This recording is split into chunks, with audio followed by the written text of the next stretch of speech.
जय हिंद दोस्तों, जीएस गुरुजी के YouTube चैनल पर आपका एक बार फिर से स्वागत है। आज के इस वीडियो में हम लोग प्राचीन भारतीय इतिहास के अंतर्गत महाजनपदों के उदय का वीडियो देखेंगे। जैसा कि आप देख पा रहे हैं, Indian history important questions by GS गुरुजी।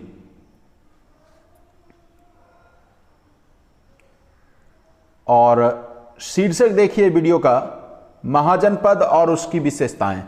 ठीक है, तो सबसे पहला क्वेश्चन, आइए बिना देरी किए पहले क्वेश्चन को शुरू करते हैं। पहला जो प्रश्न है वो है कि 6ठी शताब्दी ईस्वी पूर्व में भारतवर्ष के 16 महाजनपदों की जानकारी किस ग्रंथ से मिलती है। तो यहां से यह तो क्लियर हो गया कि 6ठी शताब्दी ईस्वी पूर्व में भारतवर्ष में कितने महाजनपद थे? 16 महाजनपद। कितने थे?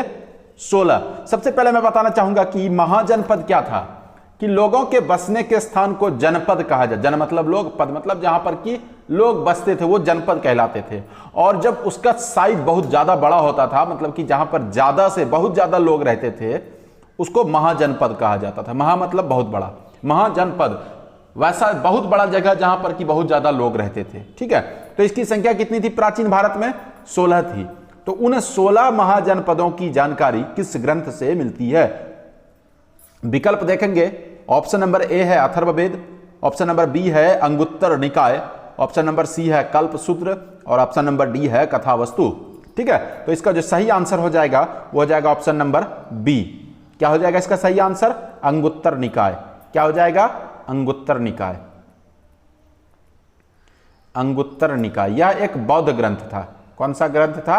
बौद्ध ग्रंथ, मतलब बौद्ध धर्म से संबंधित था। ठीक है, अगले प्रश्न की ओर चलते हैं।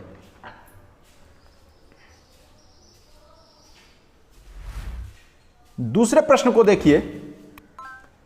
प्राचीन भारत के 16 महाजनपदों में सबसे शक्तिशाली एवं समृद्ध महाजनपद कौन सा था? ठीक है, 16 में से सबसे समृद्ध कौन सा था, यह क्वेश्चन है। इसके चारों ऑप्शंस को देखेंगे। ऑप्शन नंबर ए है अंग, ऑप्शन नंबर बी कुरु, ऑप्शन नंबर सी मत्स्य और ऑप्शन नंबर डी है मगध। ठीक है, तो इसका जो सही आंसर हो जाएगा वो हो जाएगा ऑप्शन नंबर डी। क्या हो जाएगा? मगध। उन 16 महाजनपदों में सबसे समृद्ध एवं शक्तिशाली महाजनपद कौन सा था? वो था मगध। मगध महाजनपद कहां है? ध्यान दीजिएगा, मगध महाजनपद कहां है?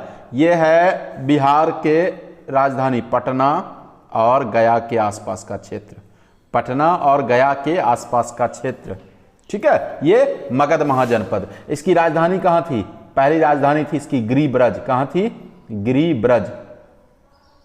और बाद में इसकी राजधानी राजगीर कर दी गई। ठीक है, तो ये सबसे शक्तिशाली महाजनपद था मगध।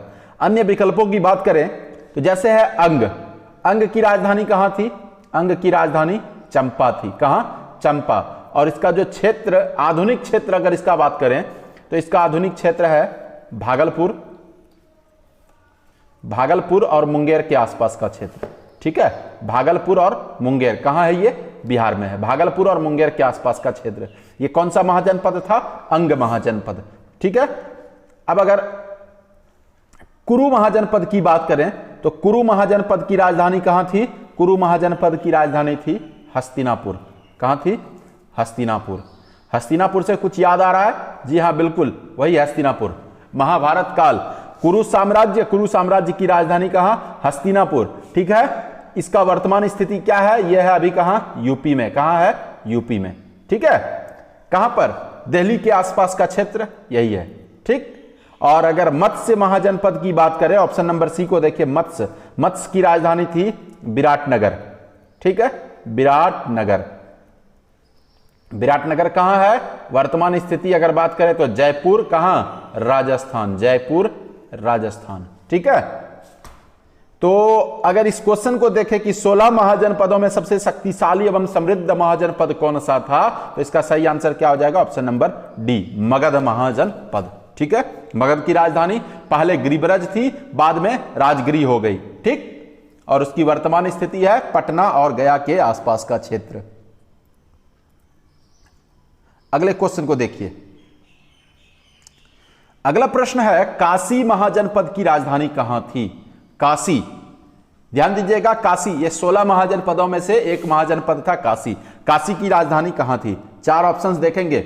ऑप्शन नंबर ए है उज्जैन, ऑप्शन नंबर बी है वाराणसी, ऑप्शन नंबर सी है कौशाम्बी और ऑप्शन नंबर डी है श्रावस्ती।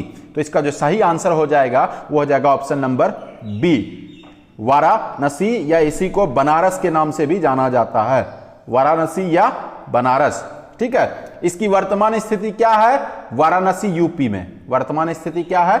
वाराणसी यूपी में। काशी महाजनपद की राजधानी क्या हुआ करती थी? वाराणसी या बनारस। और उसकी अगर वर्तमान स्थिति बात करें तो अभी भी वाराणसी और बनारस वही है। कहां है ये? उत्तर प्रदेश में। ठीक है, कहां है? उत्तर प्रदेश में। अन्य ऑप्शंस की बात करें तो अगर देखें उज्जैन, उज्जैन कहां की राजधानी थी? उज्जैन राजधानी बना गया था किसका? अवंती महाजनपद का। अवंती, कौन से महाजनपद का? अवंती का। उज्जैन या माहिष्मती, उज्जैन या माहिष्मती। ठीक है, उज्जैन या माहिष्मती, कौन से महाजनपद की? अवंती की। अवंती की राजधानी हुआ करती थी उस टाइम पे। अगर इसकी वर्तमान स्थिति की हम बात करें, किसकी? अवंती महाजनपद और उज्जैन की अगर वर्तमान स्थिति की बात करें तो यह है मालवा। तो मालवा कहां है? कौन से स्टेट में है मालवा? मालवा है एमपी में। कहां है? एमपी में। ठीक है, और फिर देखिए अगर तीसरे ऑप्शन की वो है कौशाम्बी। तो कौशाम्बी जो थी वो कौशाम्बी वत्स महाजनपद की राजधानी थी। किसकी राजधानी थी? वत्स महाजनपद। और कौशाम्बी की अगर वर्तमान स्थिति की बात करें या वत्स महाजनपद की वर्तमान स्थिति की बात करें तो वो है इलाहाबाद, दैट मीन्स प्रयागराज और उसके आसपास का क्षेत्र। ये भी कहां है? प्रयागराज कहां है? प्रयागराज है यूपी में। कहां है? यूपी में। इलाहाबाद था जिसका नाम बदल करके अब प्रयागराज कर दिया गया, ये भी यूपी में। और अगर बात करें श्रावस्ती की तो श्रावस्ती कहां की राजधानी हुआ करती थी? श्रावस्ती राजधानी हुआ करती थी कोसल राज्य की। किसकी? कोसल की। कोसल। ठीक है, और कोसल की अगर वर्तमान स्थिति की बात करें तो फैजाबाद, फैजाबाद दैट मीन्स अयोध्या के आसपास का क्षेत्र। फैजाबाद क्या हुआ? अयोध्या। कहां? यूपी। फैजाबाद अयोध्या, अयोध्या जहां के राजा राम हुआ करते थे। राजा राम को कोसलाधीश कहा जाता था। ठीक है, तो श्रावस्ती कौन से राज्य की राजधानी थी? कौन से महाजनपद की? कोसल महाजनपद की। उसकी वर्तमान स्थिति क्या है? फैजाबाद कहिए या अयोध्या कहिए, उत्तर प्रदेश में। अगले क्वेश्चन की ओर चलते हैं अब। चौथा प्रश्न है, देवरिया उत्तर प्रदेश। ठीक है, देवरिया किस महाजनपद की आधुनिक स्थिति है? मतलब कौन सा महाजनपद उस समय में था जिसकी वर्तमान स्थिति देवरिया में है? वर्तमान मतलब अभी में वो देवरिया में आता है। ठीक है, 4 विकल्प देखेंगे, मल्ल, चेदी, कंबोज और पांचाल। तो इसका जो सही आंसर हो जाएगा वो हो जाएगा ऑप्शन नंबर ए, मल्ल। मल्ल महाजनपद, इसकी राजधानी हुआ करती थी कुशावती। कहां होती थी? कुशावती। और कुशावती की ही वर्तमान स्थिति है क्या? देवरिया उत्तर प्रदेश। दैट मीन्स मल्ल महाजनपद अगर वर्तमान स्थिति उसकी देखी जाए तो वह है कहां? देवरिया उत्तर प्रदेश। मल्ल की राजधानी कहां थी? कुशावती। ठीक है, अन्य विकल्प की बात करें तो चेदी, चेदी की राजधानी कहां? शक्तिमती। कहां थी चेदी की राजधानी? शक्तिमती। ठीक है, चेदी महाजनपद की राजधानी कहां? शक्तिमती। और इसकी वर्तमान स्थिति की बात करें तो बुंदेलखंड उत्तर प्रदेश। कहां? बुंदेलखंड, बुंदेलखंड उत्तर प्रदेश। ठीक है, तीसरे विकल्प की बात करें अगर कंबोज की तो कंबोज की राजधानी थी हाटक। कंबोज की राजधानी कहां थी? हाटक। और अगर वर्तमान स्थिति की बात करें तो राजौरी एवं हजारा क्षेत्र। राजौरी एवं हजारा क्षेत्र कौन से स्टेट में? राजौरी एवं हजारा क्षेत्र यूपी में। कौन से स्टेट में? यूपी में। और अगर बात करें पांचाल महाजनपद की तो पांचाल की राजधानी पहले अहिच्छत्र हुआ करती थी। कहां? अहिच्छत्र। और फिर बाद में इसी पांचाल की राजधानी कहां हस्तांतरित कर दी गई? काम्पिल्य में। कहां? काम्पिल्य में। ठीक है, अगर इनकी वर्तमान स्थिति को देखी जाए तो वर्तमान स्थिति इसका कहां है? बरेली। बरेली कहां है? बरेली, फर्रुखाबाद उत्तर प्रदेश।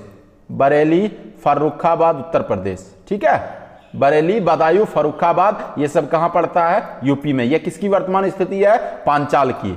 ठीक है, तो अगर क्वेश्चन को देखें कि देवरिया उत्तर प्रदेश में किस महाजनपद की आधुनिक स्थिति, दैट मीन्स वर्तमान स्थिति है, तो इसका सही आंसर हो जाएगा ऑप्शन नंबर ए, मल्ल। मल्ल की राजधानी कहां थी? कुशावती। आगे चलिए, अगले प्रश्न को देखिए। नंबर 5 है, दक्षिण भारत का एकमात्र महाजनपद कौन सा था? दक्षिण भारत का एकमात्र महाजनपद कौन सा था? 4 विकल्प। Option number A Kamboja, option number B Shurasena, option number C Gandhara और ऑप्शन नंबर डी अस्मक। ठीक है, तो इसका जो सही आंसर हो जाएगा वो हो जाएगा option number D Asmaka. Asmaka की राजधानी कहां थी? पोटली या फिर पोतन, पोटली या पोतन। अगर इसकी वर्तमान स्थिति की बात करें तो यह गोदावरी नदी घाटी वाला क्षेत्र है। कहां? गोदावरी घाटी वाला क्षेत्र है, गोदावरी घाटी। और गोदावरी नदी कहां बहती है मूल रूप से? साउथ इंडिया में, दैट मीन्स दक्षिण भारत में। कहां? गोदावरी नदी घाटी क्षेत्र कहां है? दक्षिण भारत में। तो दक्षिण भारत का एकमात्र महाजनपद कौन सा था? वो था अस्मक। अस्मक की राजधानी कहां थी? पोटली या पोतन। दूसरे विकल्पों की बात करें तो यहां कंबोज, कंबोज के बारे में अभी इससे पहले वाले, ठीक पहले वाले क्वेश्चन में मैंने डील किया है उसका। शूरसेन, शूरसेन की अगर बात करें तो शूरसेन की राजधानी हुआ करती थी मथुरा। शूरसेन महाजनपद की राजधानी कहां होती थी? मथुरा। मथुरा अभी भी है, कौन से स्टेट में है? मथुरा है यूपी में। और अगर बात करें गांधार की, गांधार, ठीक है, गांधार की राजधानी कहां थी? गांधार की राजधानी थी तक्षशिला, तक्षशिला। गांधार की राजधानी तक्षशिला। और एक आपके लिए ट्रेविया देकर के जा रहा हूं, तक्षशिला की वर्तमान स्थिति क्या है? वर्तमान में तक्षशिला कहां पड़ता है, यह आपको ध्यान देना है। ठीक है, तो ये जो क्वेश्चन है कि दक्षिण भारत का एकमात्र महाजनपद कौन सा था, इसका सही आंसर हो जाएगा ऑप्शन नंबर डी अस्मक। आगे चलते हैं अगले प्रश्न की ओर। छठा प्रश्न है, 516 ईस्वी पूर्व में किस शासक ने सिंधु के तटवर्ती भूभाग को जीतकर ईरान का 20वां क्षत्रपी राज्य स्थापित किया? कब?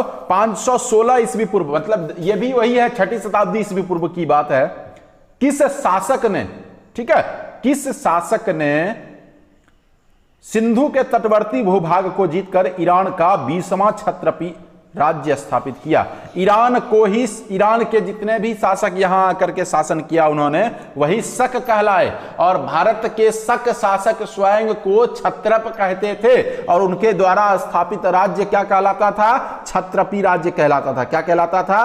क्षत्रपी राज्य। तो इसके लिए 4 विकल्प हैं। ऑप्शन नंबर ए है डेरियस 1, ऑप्शन नंबर बी है रुद्ररामन 1, ऑप्शन नंबर सी है मिनेंडर और ऑप्शन नंबर डी है डेमेट्रियस। तो इसका जो सही आंसर हो जाएगा वो हो जाएगा ऑप्शन नंबर ए, डेमेट्रियस प्रथम ने। किसने? माफ कीजिएगा, डेरियस प्रथम ने, डेरियस प्रथम ने। डेरियस प्रथम ने 516 ईस्वी पूर्व में सिंधु के तटवर्ती भूभाग को जीता और 20वां क्षत्रपी राज्य स्थापित किया। इसका ऑप्शन नंबर ए सही हो जाएगा। क्या हो जाएगा? डेरियस प्रथम ने। किसने? डेरियस प्रथम ने। ठीक है, अगले प्रश्न को देखिए। अगला जो प्रश्न है, प्रश्न नंबर 7, 16 महाजनपदों में से किन 2 महाजनपदों में गणतांत्रिक प्रणाली प्रचलित थी?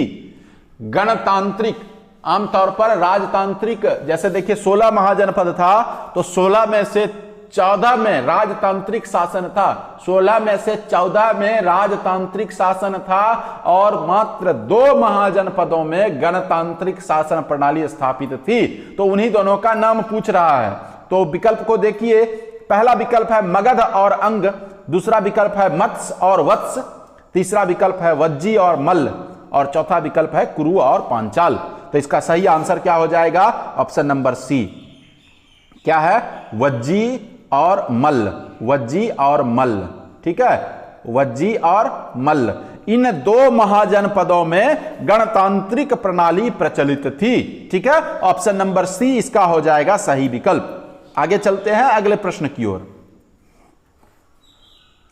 अंग एवं मगध का सर्वप्रथम उल्लेख कहां मिलता है? प्रश्न संख्या 8, अंग एवं मगध ये 2 महाजनपद थे और प्रमुख महाजनपद थे। 16 में से इन दोनों का स्थान कुछ ज्यादा ही उत्कृष्ट था। ठीक है, तो इसका सर्वप्रथम उल्लेख कहां मिलता है? इसके लिए 4 विकल्प हैं।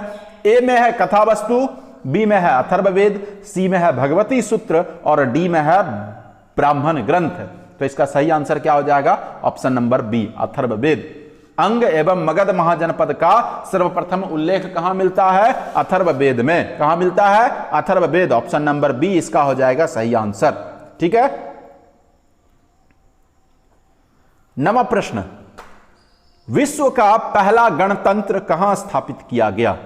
First Republic of the world, विश्व भर में पहला गणतंत्र कहां स्थापित किया गया?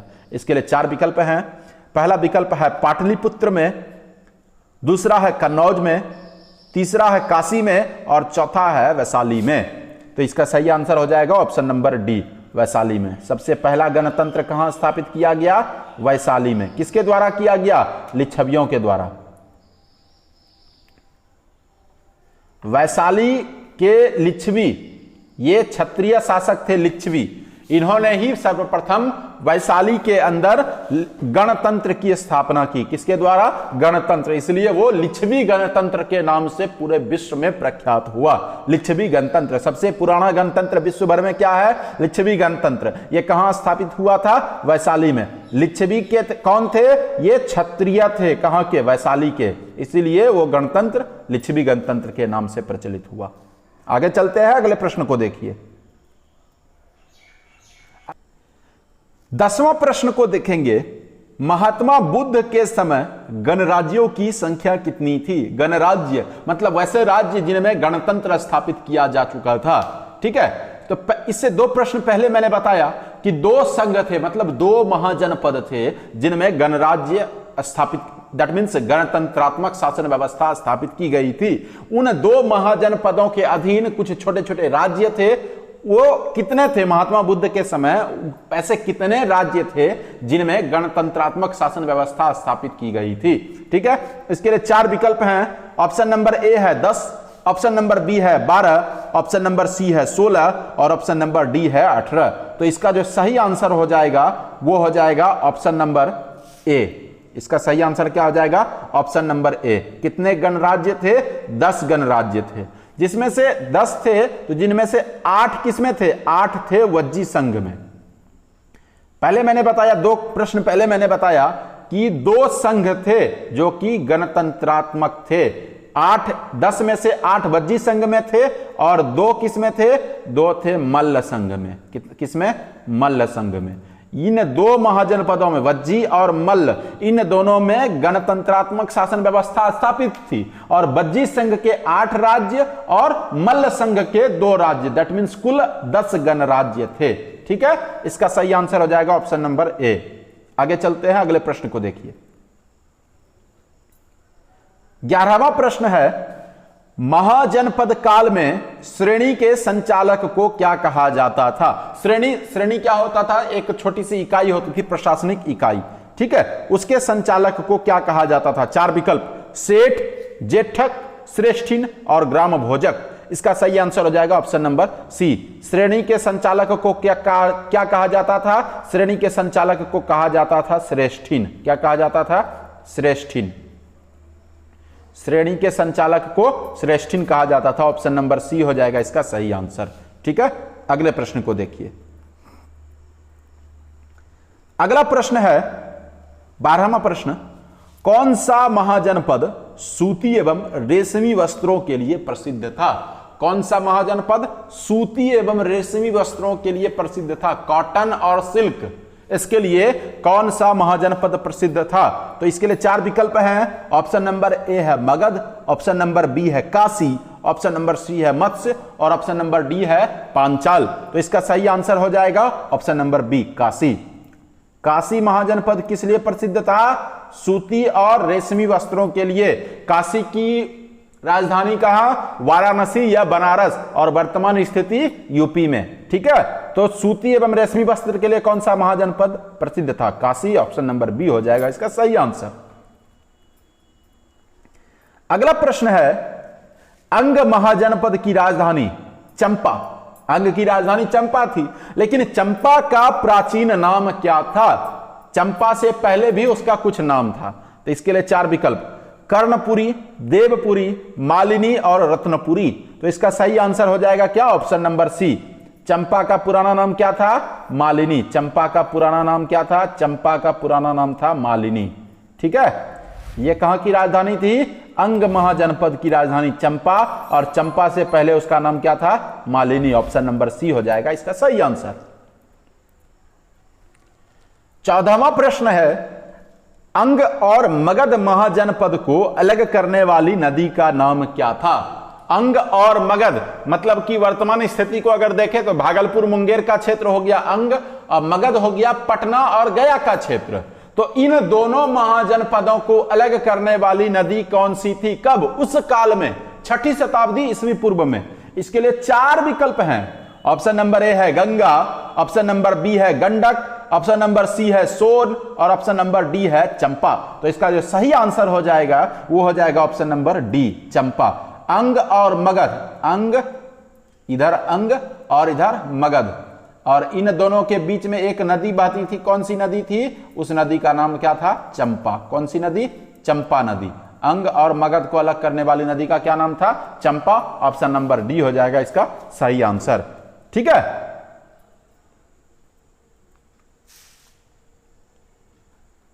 अगला प्रश्न, संभवतः अंतिम प्रश्न, किस महाजनपद की वर्तमान स्थिति भारत के बाहर है? किस महाजनपद की वर्तमान स्थिति भारत के बाहर है? तो इसके लिए 4 विकल्प। ऑप्शन नंबर ए है अश्मक, ऑप्शन नंबर बी है कंबोज, ऑप्शन नंबर सी है गांधार, और ऑप्शन नंबर डी है मत्स्य। ठीक है, तो इसका जो सही आंसर हो जाएगा वो हो जाएगा ऑप्शन नंबर सी, गांधार। ये जो है ये भारत से बाहर है। अब गांधार की वर्तमान स्थिति क्या है ये मैंने आपको ट्राइविया के लिए डाला हुआ है ऊपर के प्रश्न में, इसलिए इसका मैं आंसर अभी नहीं बताऊंगा। कमेंट करें इसका आंसर, जिसको भी पता हो कमेंट बॉक्स में आए, वहीं पर आपको इसका आंसर मिलेगा। तो यहां पर ये सारे प्रश्न इस वीडियो के समाप्त होते हैं। यदि आपको इस वीडियो का पीडीएफ चाहिए तो आप डिस्क्रिप्शन में आए, वहां पर हमारे टेलीग्राम चैनल का लिंक दिया हुआ है। उस लिंक को क्लिक करके आप हमारे टेलीग्राम चैनल से जुड़े, वहां पर आपको इस वीडियो का और इससे पहले अपलोड किए हुए हर एक वीडियो का पीडीएफ आंसर सहित मिलेगा। जी हां, आंसर सहित हर एक वीडियो का पीडीएफ हमारे टेलीग्राम चैनल पर उपलब्ध है। तो देरी ना करें, फटाफट डिस्क्रिप्शन में दिए हुए लिंक के साथ हमारे साथ जुड़ जाएं टेलीग्राम पर। और अगर आप इस चैनल पर नए हैं और आपको हमारा वीडियो अच्छा लगा है तो हमारे चैनल को सब्सक्राइब करें, और सब्सक्राइब के बगल में जो बेल आइकन है उसको दबाना ना भूलें, ताकि हमारे द्वारा अपलोड किए गए हर एक वीडियो का नोटिफिकेशन आप तक सबसे पहले पहुंचे और आप हमसे शीघ्र अतिशीघ्र जुड़ सकें। धन्यवाद।